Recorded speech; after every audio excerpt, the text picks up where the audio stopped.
em sento recompensada. Molt bé, per què? Perquè he sigut rebel, vaig ser conscient de molt jove i vaig tenir una gran sort.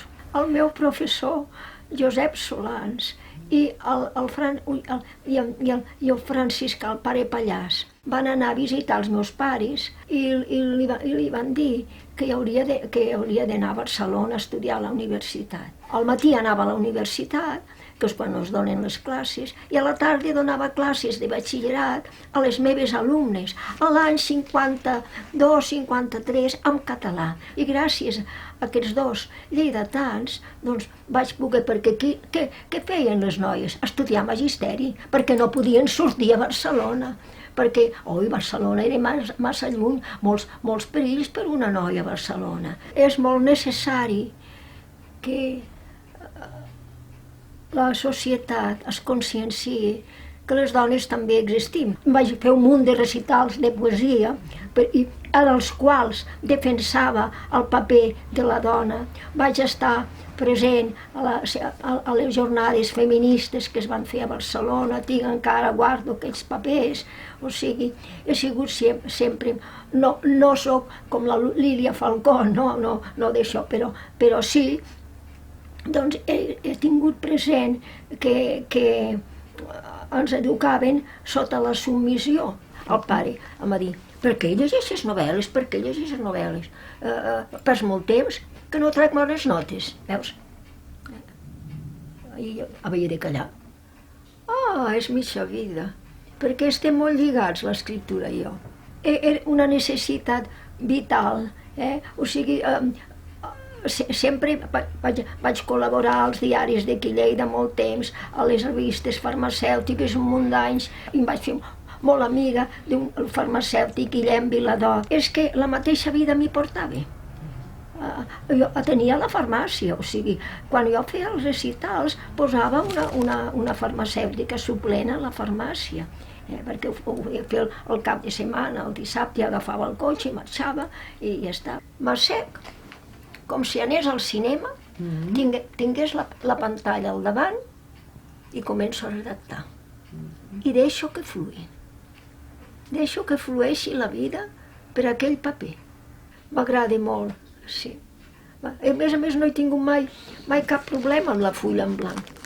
Em poso davant el paper i la ment em dona paraules. I els poemes, fa molts anys, que no els faig manuscrits, moltíssimes, són sempre a l'ordinador. A la millor m'anava a dormir a la 1 o a les 2 de la matinada i pensava, quin text tan maco, un demà al matí, o el rei, o no sé què, però bueno, ho anava polint i els personatges, doncs, en la novel·la deixava que fluïssin i llavors a vegades veia una persona pel carrer que inspirava allò, llavors i anava seguint el fil i deixava fluir. No estructurava mai res. M'agrada molt, sí. Per començar a escriure s'ha d'haver llegit molt per tenir una base, no? I un criteri i una seguretat amb un mateix. I s'ha de llegir i s'ha de practicar la pròpia llengua.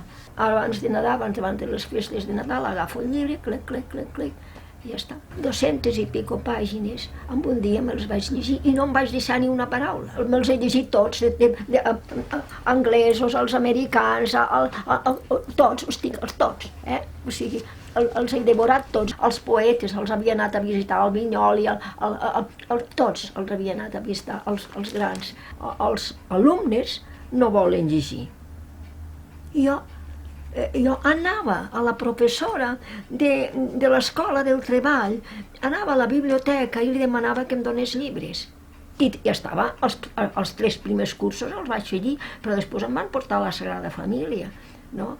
I a la Sagrada Família hi havia el senyor Recassens que ens va ensenyar mètrica i llavors ja estava, jo tenia els 13-14 anys i hi havia un munt de poemes tremendos i anava i agafava tot. Tenia una amiga de companya de curs que em deixava novel·les de la seva mare, la novel·la Rosa, i jo primer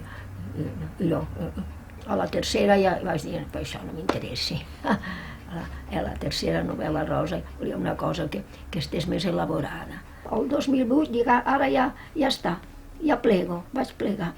O sigui, vaig plegar, però no vaig plegar perquè no m'heu deixat plegar, perquè jo tinc un munt de llibres que els voldria rellegir i que ho faig alguna vegada, però doncs no, em manca temps, o sigui, sempre m'ha mancat temps. Ja tinc 2 o 3 pròlegs pendents, també, que o sigui, m'han dividit amb la setmana vinent, clapo molt a la nit, i aleshores al matí doncs, puc tornar amb aquest ritme trepidant. Si veiéssiu el calendari de l'any passat, no hi caben els actes i d'això, sobretot quan a partir del mes de març fins al mes de juny la meva vida és trepidant. Ja ho sé de cada any.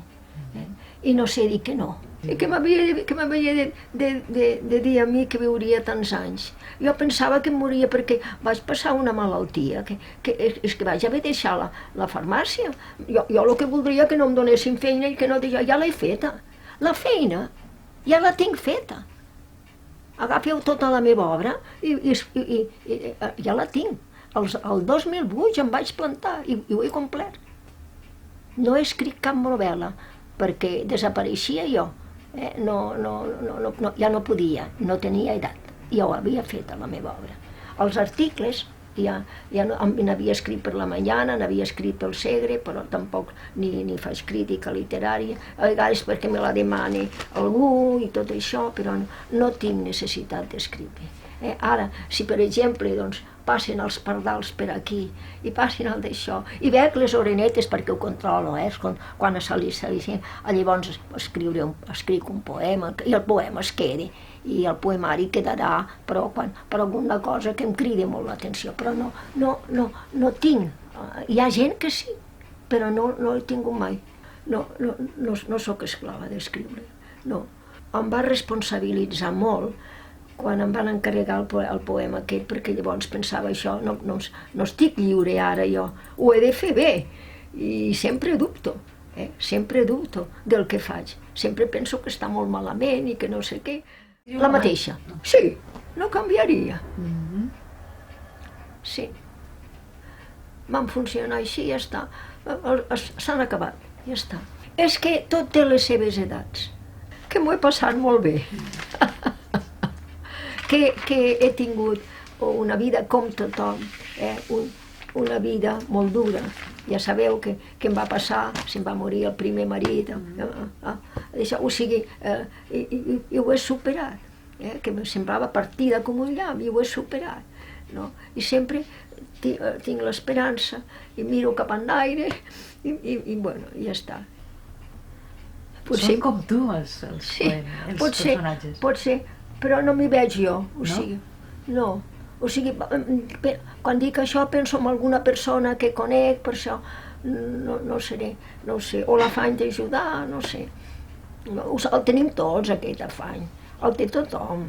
Quan veus una persona que té dificultats, el té tothom. Potser tinc un component perquè no et creguis que hi ha dies que són baixos, no? Hi ha dies que són baixos, però doncs sempre hi ha aquesta espurna de vida. Això és molt difícil. De tots els personatges. Sí, un. La capellana. La capellana. Per què? Perquè estic en deute amb l'Església. I el papa francès només diaconeses. Què és això? Quina vergonya. Som la meitat de la humanitat. I és un greuge.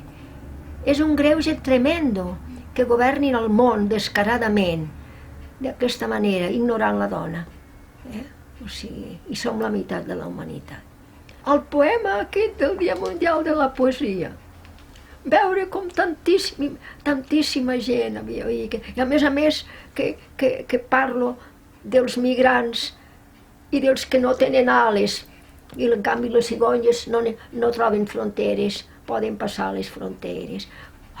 Tenen ales, i no les tenim, i les envejarem sempre. Són les nostres ales, les cigonyes. Jo em sento cigonya. Si veieu a la meva web que hi ha YouTubes, ara ho he vist per tot això que m'ha passat amb la poesia, doncs dic que jo quan veig aquí que tornen les cigonyes cap aquí, que em venen cada tarda, i aquí em fan pateixo per elles, a la nit, que estem a 3 graus, i dormen aquí 3 o 4 cigonyes, a l'Alera i la Cunya, als sindicats. I em fan una pena infinita. I això també ocasiona poemes. Ja està.